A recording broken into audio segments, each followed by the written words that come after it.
Хот байгуулалт барилга орон сууцчдын яам Монголын барилгын инженерийн холбоогоор ахлуулсан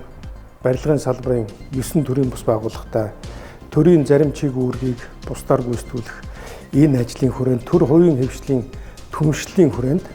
мэрэгсэн болон зөвлөх инженерийн сургалтыг гүйцэтгүүлэхээр гэрээг хийж байна.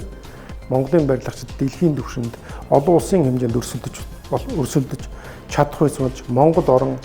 хөгжингүй улс болох хөгжлийн шинэ үе шатанд гарах энэ зорилтыг хэрэгжүүлэхэд хамгийн чухал нөлөөтэй гэж яам үзэж байгаа.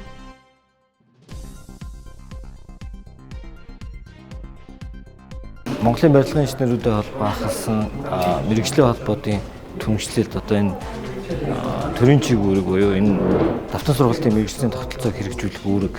өглөө. За бидний хувьд энийг маш хариуцлагатайгаар цаашид дөрвөн инженерүүдийг чадахжуулах зөвлөх мэрэгсэн инженерүүд цаашаа энэ үнэлэмж нь маш зөв энэ салбарт